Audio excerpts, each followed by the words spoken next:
और क्या कर रहे हैं नौजवानों को पकड़ रहा है और ऐसा ही प्रतिकूल अभ्यर्थियों को तो लगातार 127 दिन से हमारे साथ आंदोलित है। इस दरमियान हमने जेल करो आंदोलन कराया, बहुत से बच्चे हाँ एक पैर ये मेरा 1.5 लाख की रैली हमने करी, गवर्नर से मिले, लोकसभा मामला उठाया और पार्टी मीटिंग के अंदर मामला उठाया। नड्डा जी की लोकसभा आगे बढ़े, कैमरे नीचे करो भाई, और नौजवानों ने कसियान चलाया कि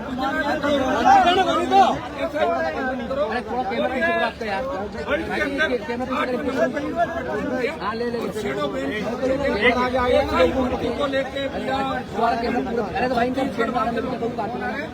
साहब आपको बधाई हो, उनको क्या लेना राजस्थान के, लेकिन वो लोग हमारे देख रहे हैं हनुमान जी जो लड़ाई लड़ रहे हैं तो सच्चे की लड़ाई है। बीजेपी ने कांग्रेस की नेता काम चालू किया,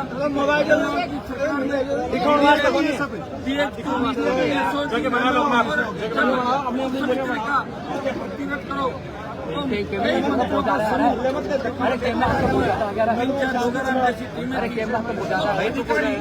जो शौकीन मिजाज के अपनी महिला मित्रों को बचाने के लिए उन्होंने भजनलाल और इनके आसपास के बगल नहीं करनी है, कोर्ट जाने, उनका काम जाने, और ये साबित कर दिया भजनलाल जी ने कि वो अक्षम है, वो सक्षम नहीं है, वो कुछ नहीं कर सकते। आखिर हाईकोर्ट को ही न्याय देना पड़ा, ये संदेश पूरे देश के अंदर गया। इस भर्ती से न्यायपालिका में आमजन का विश्वास बढ़ा, नौजवानों का विश्वास बढ़ा। अब कोई ये नहीं कह सकता कि लोकतंत्र के जो तीन स्तंभ है, विधायिका, कार्यपालिका,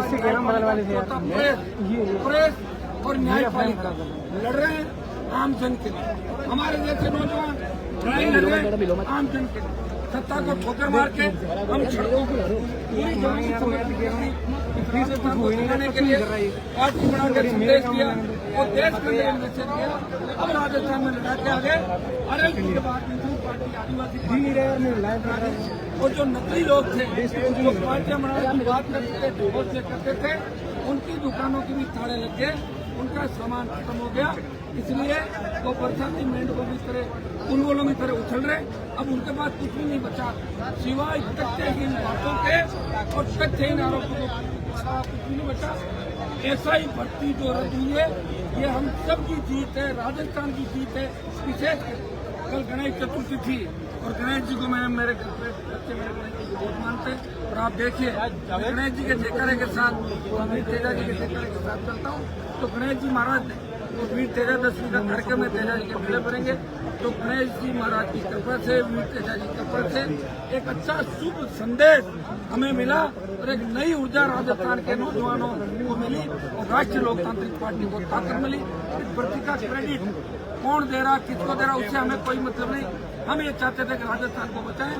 560 जो फर्जी थानेदार बनकर के थानों में लग जाते तो राजस्थान को लूट लेते, बर्बाद कर देते, न हमारी बेटियां सुरक्षित रहती न हमारे बच्चे सुरक्षित रहते। इस हाईकोर्ट के फैसले ने और आरएलपी के बड़े आंदोलन ने भाजपा की पोल खोली, कांग्रेस के उन बड़े मगरमच्छों की पोल खोली जो चुप्पी साध के बैठे थे और न्यायपालिका में लोग बच्चों का विश्वास बढ़ाया, राजस्थान की जनता का विश्वास बढ़ाया और बहुत बड़ी जीत आरएलपी के आंदोलन की बड़ी जीत हुई।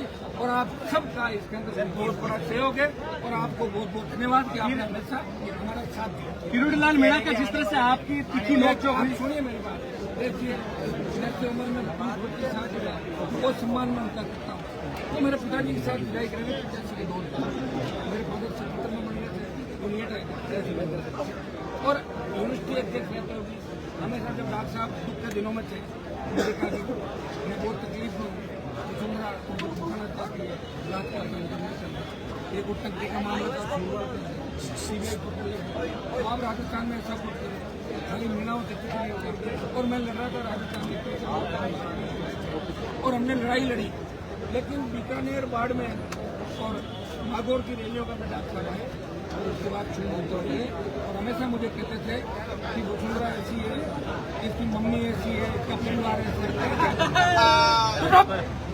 तो क्या खा अभी बेशर्मो ऐसा है और इस तरह की बातें करते थे। मैं वो जी को नहीं जानता।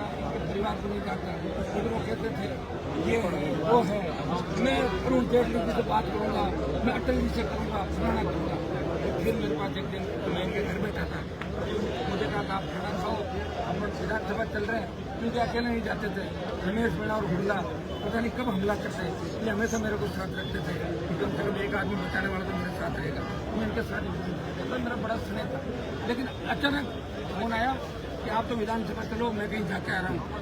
और आधा घंटे बाद पता लगा कि वसुंधरा के कदमों में पड़े हुए थे और भारतीय जनता पार्टी ज्वाइन कर। कहाँ गया थर्ड मोर्चा, कहाँ गई नई पार्टी? गोविंदा के अंदर एक पार्टी बनाने की बात करी और जब पर्दा खोला, मैंने कहा डॉक्टर साहब ये तो सिंह जी की पार्टी है, अगर बैठी थी कार्यक्रम, मैंने कहा मैं नहीं हूँ आपके साथ। तो मैं यहाँ सारा जो के आ गया, मैंने कहा पार्टी बनानी थी, आप क्यों धोखा दे रहे हो? बोले तुम समझा करो, मीणा तो मेरे साथ है ही, मैं आदिवासियों को बरगला के भोले बड़े, इनको भी आदिवासी पार्टी के नाम के साथ दे दूंगा। और इनको पता लगा हनुमान कुछ बोल नहीं दे। सुबह 5 बजे मेरे घर आ गए MLA पर, और आप बयान मत देना, आप जहाँ चाहे रहो, लेकिन मुझे अब इसी से काम चलाना पड़ेगा। मेरा सिंह जी से और दूसरे लोगों से कमिटमेंट हो गया, मेरा सौदा के लिए होना था। और उन्होंने पार्टी नहीं बनाई, राजस्थान की जनता की आंखों में धूल झोंकी, और 66 साल बाद पार्टी अगर बनाई, हनुमान बेनीवाल ने बनाई, मेरी उनसे कोई नाराजगी भी नहीं थी। लेकिन आज का जो उनका व्यवहार उससे मैं आज हूँ किस तरह क्यों तरह की बात की। राज साहब 4-5 जिलों के नेता है, राजस्थान के नेता है, और हनुमान बेनीवाल पूरे देश के अंदर सम्मान के साथ नाम लिया जाता है। हनुमान बेनीवाल किसान आंदोलन के अंदर जब डॉक्टर साहब कह रहे थे कि आतंकी बैठे हैं बॉर्डर पे, मोदी जी अच्छा बिल आए, तो मैं लड़ रहा था कि बिल अच्छे नहीं है, किसान बिल वापिस होने चाहिए। और अग्निवीर आया तो भी अग्निवीर का समर्थन मिला। पहलवान बेटियों के लिए बोले कि ये तो लड़कियां ऐसी है पहलवान बेटियां, मैं गया उनको न्याय दिलाने, हमेशा मैं लड़ता रहा। लेकिन आज मैं हाथ हुआ कि जिस तरह की भाषा का इन्होंने दुरुपयोग प्रयोग किया, देखिए डॉक्टर साहब से ज़्यादा मैं लड़ाता हूँ, मैं भी चाहता था ऐसी भाषा का प्रयोग कर सकता था, लेकिन मुझे मेरी जो आज राजस्थान के अंदर पार्टी चला रहा हूँ, मुझे इन बातों का ध्यान रखना पड़ता है। और मेरे उनके जो लंबे रिश्ते थे उनको भी मैंने निभाया, मैं आप कर रहा था, लेकिन वो बड़ी पंचायती में कूद पड़े, उनका क्या लेना, कौन भजनलाल जी उनको पूछ रहे थे। उन्होंने जब इस्तीफा दिया तब एक ट्वीट किया था, रघुकुल रीत सदा चली आई, प्राण जाए पर वचन ना जाए। एक हिसाब से इनको प्राण त्याग देना चाहिए। अब तो कह रहे हैं कि मेरी बात प्राण त्याग देना चाहिए, प्राण त्याग देना चाहिए, प्राण वो नहीं त्याग सकते। मुझे पता है तो कुछ होता रेलवे स्टेशन की बात में कह रहे थे, अगर मैं नहीं होता तो पुलिस के कितने डंडे मैंने उनके डंडे और डॉक्टर साहब ने लड़ाई अपने हिसाब हनुमान बेनीवाल की लड़ाई का इतिहास है, कभी कोई लड़ाई में हारा नहीं। और डॉक्टर साहब बड़ा आंदोलन करते हैं, उसके बाद लोगों को ब्लैकमेल करते हैं, नाम ये टिकट देख लो, तो सोने के बिस्कुट हुए, उसमें कहा करके लड़ रहा है ये वो करके ब्लैकमेल करके 5 करोड़ लेके, सुन लो मेरी बात, 5 करोड़ इसके अंदर लेगी। मैं जोशी के जो पार्टी का मामला था, जिस तरह वो मीणा समाज की मौत हुई, 2 करोड़ रुपये ले लिए, मैं उठूंगा जब तेलंगाना में बीजेपी का नेता था, 50 लाख उसको दे दिए, 1.5 करोड़ जेब में रख लिए। ये तो आचरण है, उनका धंधा है, ये आज नहीं करेगा। ये पेपर लीक के अंदर चाहे जगदीश पूछते हैं और दूसरे लोगों को, तो ये इनको लाके देते थे सूचनाएं, और ये कहते थे मैं बहुत बड़ा विद्वान हूँ, मैं बहुत बड़ा ज्ञानी हूँ। किसी अखबार वाले से खबर ले ली, किसी मीडिया वाले से ले ली, किसी माफिया से ले ली।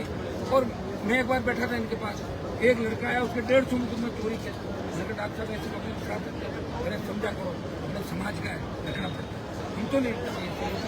वो बार बार कहते हैं कि RLP पार्टी की पोल खोलूंगा, RLP पार्टी तो मैं ही हूँ, खाली पार्टी तो हम करेंगे, किसी पोल खोलूंगा। जब भी कोई आपको बेईमान दिख रहा है मुझे बता दें, मैं तुरंत उसको निकाल दूंगा।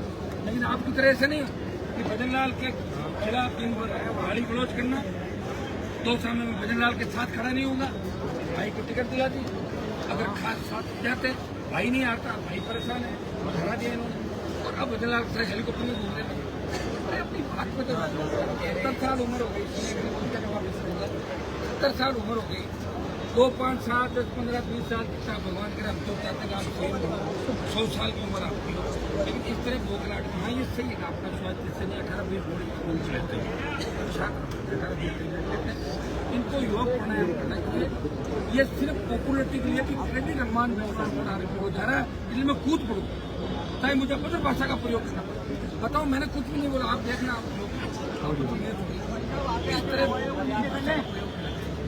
ये इसलिए करे थे वो फोन पे सामने उतरे थे, तो पता था फोन में तो निकलने से आने चला, बोल दो जो बोलना था बंद कर लिया। लेकिन मैंने संयमित तरीके से बात की और जो उन्होंने आरोप अपने घर पे लगाए, आप एक एक करके मुझे बता दें, उनका जवाब सुब्रता चौधरी वाला क्या मामला बता रहे हैं कि मुझे नहीं पता। सुनो, मुझे पता ही नहीं कि 2008 में तो रेवतराम डांगा और उम्मीदवार हमने मेरे स्पर्धा में चुनाव और नेता प्रकट रमेश वीडियो चुनाव मेरे समझ अच्छे टाइम ये भी सब लोगों की इच्छा थी, मैंने चुनाव लड़ाया पार्टी का उसके बाद सब कार्यकारिणी बंद हो गई।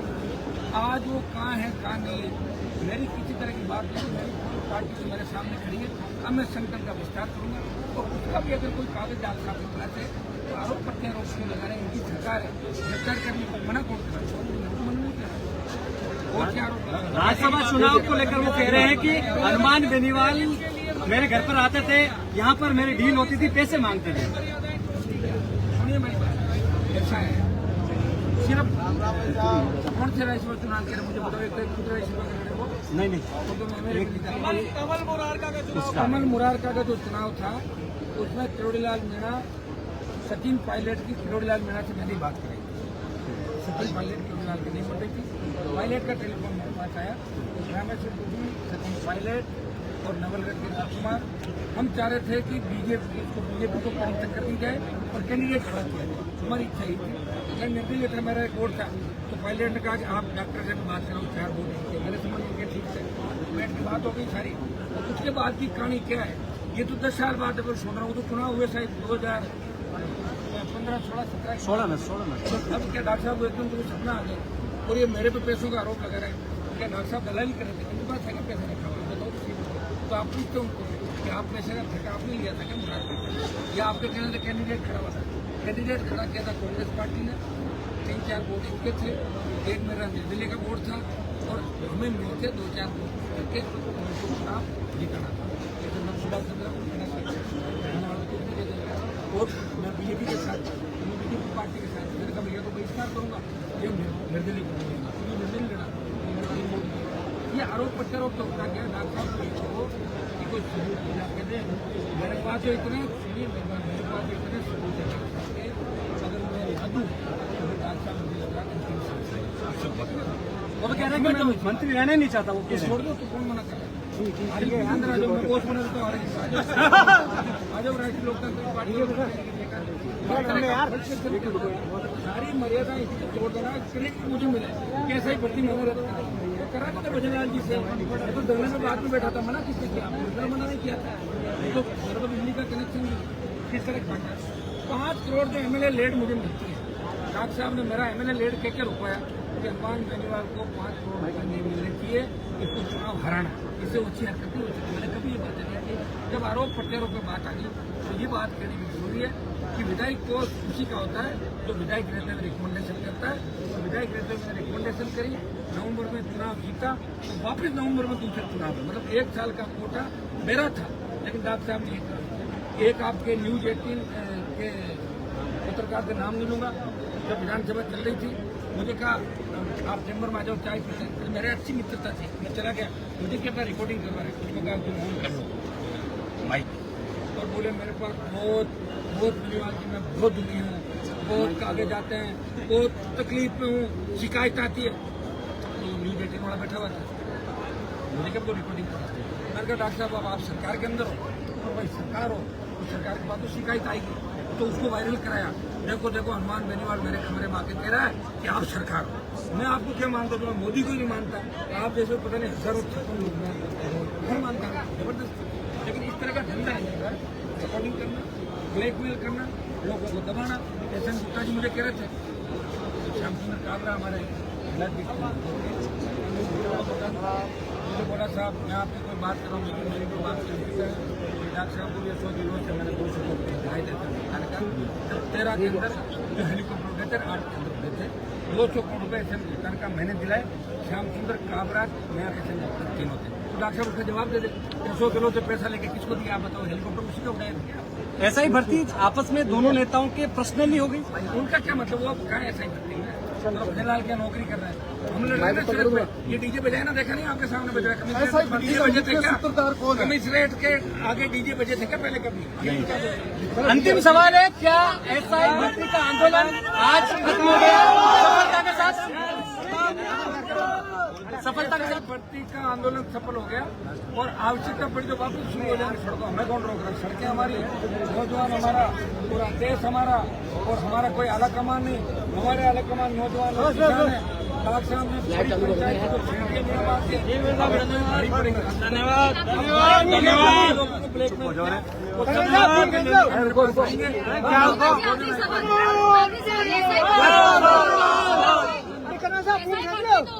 बच्चे जो गरीब तबके के हैं, करके आए थे, अब इसका निष्कर्ष निकलना चाहिए कि उम्र की भी सीमा होगी। देखिए उसके अंदर जो सरकारी क्षेत्र है, क्योंकि सरकार के लोगों ने ना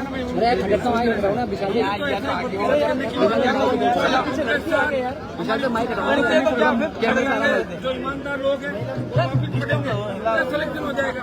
हम भी तो हार जाते हैं चुनाव, हमने तो चुनाव हारने लायक आदमी थोड़े। मेरे यहाँ काम करने वाले नहीं मुझे हरा दिया शुरू कर दिया। मेरे यहाँ काम करता था, कोई चीज का खत्ता कई बार गलत निर्णय करते थे। तो जो वो कहते हैं ना कि गुड़ पीसता है वोट के साथ, गुड़ के साथ गुड़ पीसता है, तो गेहूं के साथ गुड़ तो पीसता है। एसआई भर्ती का मुख्य सूत्रधार कौन है आपकी नजर में? मेरी नजर में तो प्योरीलाल जी है।